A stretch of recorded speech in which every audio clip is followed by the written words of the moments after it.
amis téléspectateurs de la nouvelle chaîne missionnaire Louis soit Jésus-Christ. La congrégation des filles du Christ Roi célèbre 150 ans de mission au service de l'Église. Le Mozambique et l'Église universelle en deuil suite à l'assassinat de l'évêque du diocèse de Quelimane. Bienvenue dans votre journal missionnaire.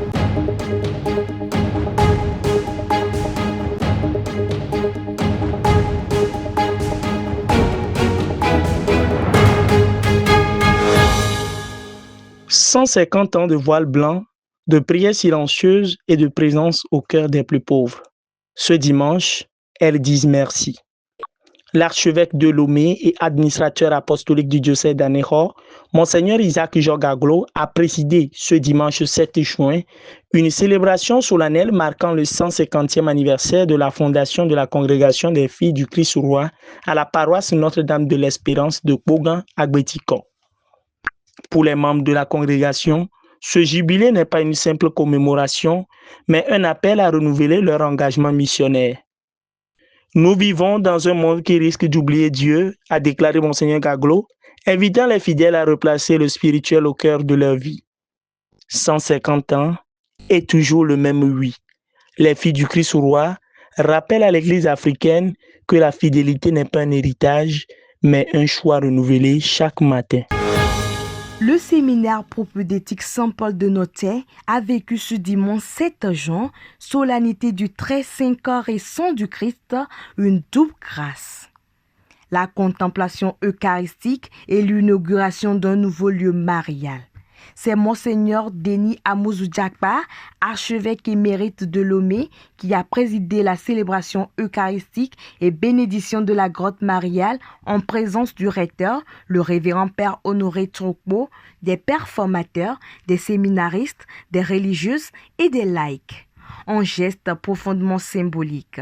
Confier les futurs serviteurs de l'Église au regard de Notre-Dame du Saint-Secours dès les premières années de leur formation, car avant d'être les pasteurs, ces séminaristes sont invités à être des fils de celle qui a dit oui.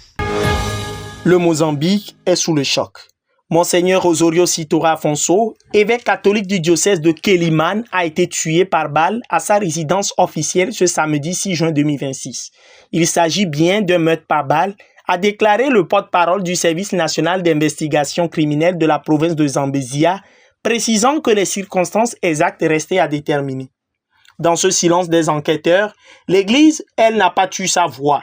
La conférence des évêques catholiques du Mozambique a évoqué des circonstances mystérieuses et réclamé que toute la lumière soit faite sur cette affaire.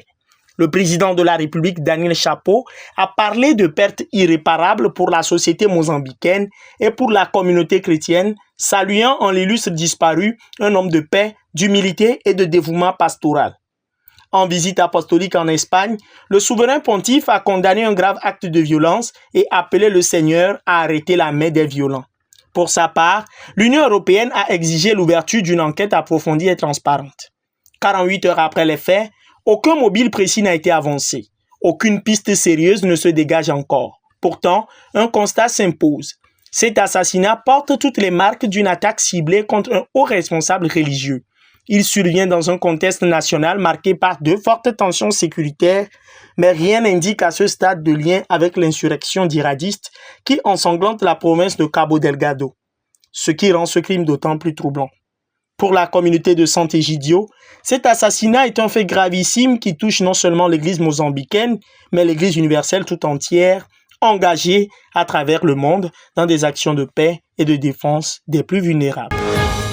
Des religieuses catholiques venues de 9 pays africains ont participé à un atelier de formation organisé du 3 au 4 juin 2026 dans le cadre du projet Wisdom Calls Africa initié par CINIS, l'Association catholique mondiale pour la communication, en partenariat avec la Fondation Hilton à Mombasa au Kenya.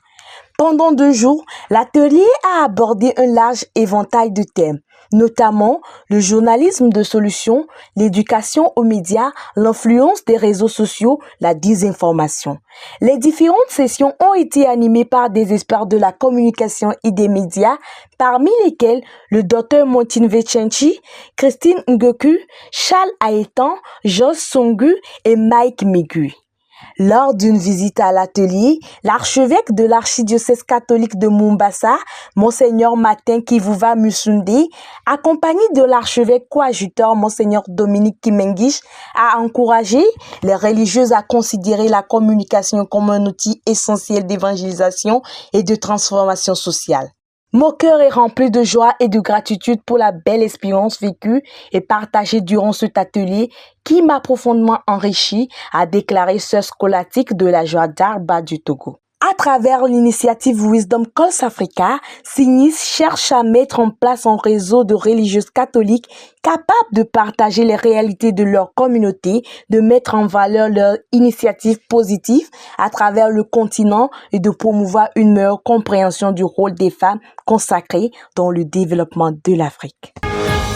Paix dans les provinces en guerre, intelligence artificielle dans les foyers. Les évêques du Cameroun ont compris que l'Église d'aujourd'hui doit répondre à deux urgences à la fois.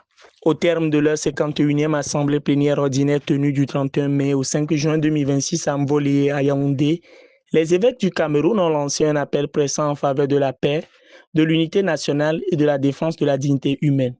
Réunis sous la présidence de Monseigneur Andriou Nkea Fouagna, archevêque de Bamenda, et président de la conférence épiscopale nationale du Cameroun, ils ont inscrit leurs travaux dans le prolongement du récent voyage apostolique du pape Léon XIV au Cameroun. Monseigneur Nkea a souligné que la paix devait rester une priorité nationale, en particulier dans les régions du nord-ouest, du sud-ouest et de l'extrême nord touchées par les conflits. La paix est un droit humain fondamental, indispensable au développement des peuples, à la cohésion sociale et au respect de la dignité humaine, a-t-il déclaré. Les prélats ont également invité les fidèles à s'approprier l'encyclique Magnificat Humanitas du pape Léon XIV, consacrée aux enjeux anthropologiques, éthiques et spirituels liés au développement de l'intelligence artificielle.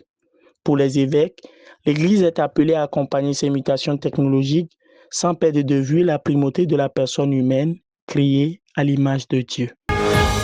C'est la fin de ce journal missionnaire. Merci de l'avoir suivi et à très bientôt sur votre nouvelle chaîne missionnaire.